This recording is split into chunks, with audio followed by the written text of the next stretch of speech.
안녕하세요. 해외거주 한인 네트워크 바다님들.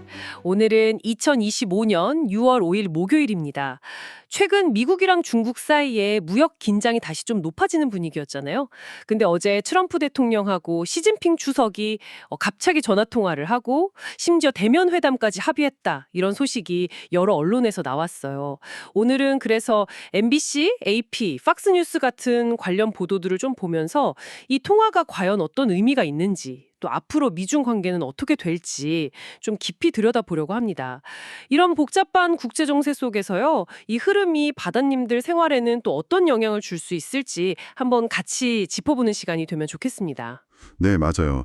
특히 그 통화 바로 직전에 트럼프 대통령이 시 주석에 대해서 그 거래하기 극도로 어려운 상대라고 소셜미디어에 글을 올렸었거든요.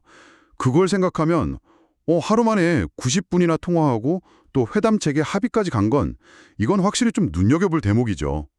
오늘 저희가 가지고 있는 자료들 보면서 이 갑작스러운 변화, 그 배경이랑 함의를 좀 자세히 살펴보겠습니다.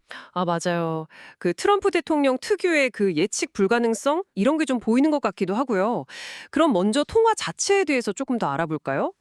트럼프 대통령이 직접 트루스 소셜에 밝혔다고 하던데 어제, 그러니까 6월 5일 오전에 약 20분간 통화를 했다고요? 네, 90분이요. 꽤 길죠? 중국 외교부는 백악관 요청으로 성사됐다 이렇게 발표했고요.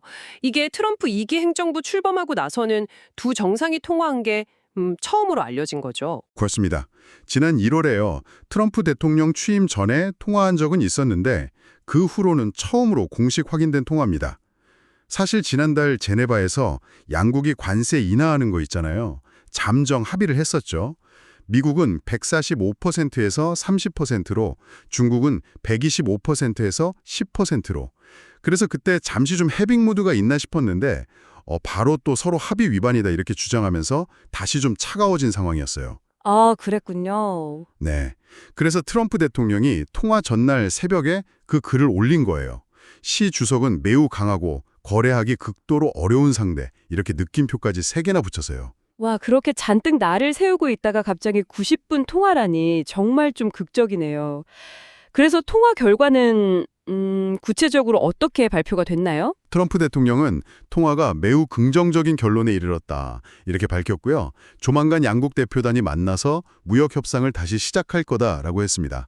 장소는 아직 정해지지 않았고요. 대표단 명단도 나왔다고요? 네, 미국 측 대표단 명단도 공개됐는데 스콧 베센트 재무장관, 하워드 루트닉 상무장관, 그리고 제이미슨 그리어 무역대표부 대표, 이렇게 나설 예정이라고 합니다. 아, 그렇군요.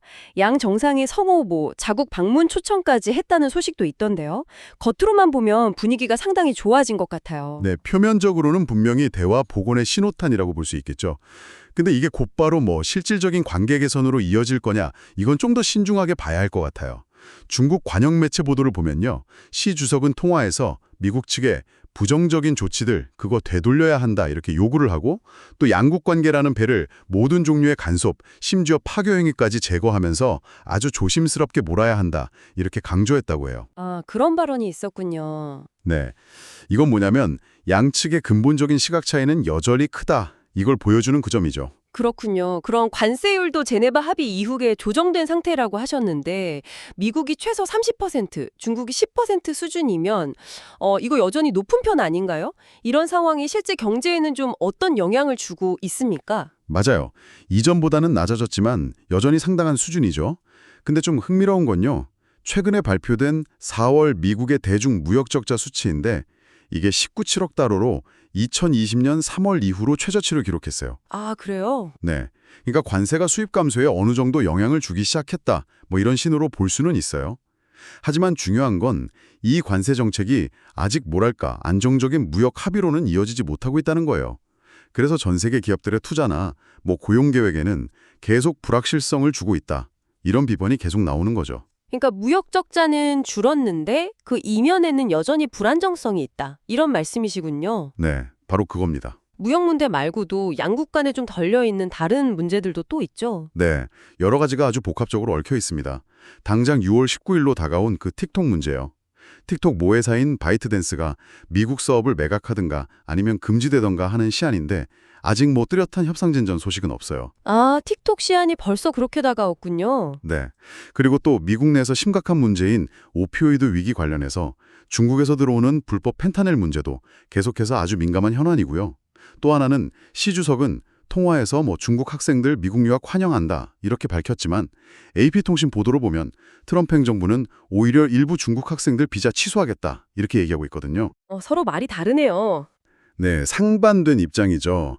그래서 이 부분도 잠재적인 갈등 요소라고 볼 수 있습니다. 아, 정말 여러 현안이 복잡하게 얽히고 설켜 있네요.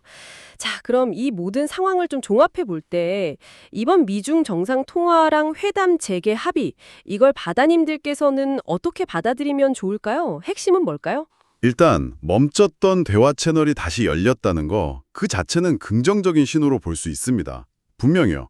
하지만 방금 우리가 이야기 나눈 것처럼 그 무역 문제에 대한 근본적인 입장 차이도 크고 또 틱톡이나 펜타닐 같은 다른 아주 첨예한 현안들도 있고요. 그리고 서로에 대한 불신도 깊잖아요. 이런 걸 고려하면 앞으로 협상이 그렇게 순탄하게만 흘러가지는 않을 가능성이 높아요. 그렇죠. 쉽게 풀릴 문제는 아닌 것 같네요. 네, 그래서 이번 합의가 정말로 갈등 해소의 어떤 실마리가 될지 아니면 또 다른 갈등 국면으로 가기 전에 잠시 숨 고르기 여기에 불과할지는 좀 더 지켜봐야 할 것 같습니다. 그리고 이 결과는 당연히 글로벌 공급망이나 금융시장, 더 나아가서는 바다님들을 포함한 우리 소비자 물가에도 계속 영향을 미칠 수 있는 아주 중요한 변수고요.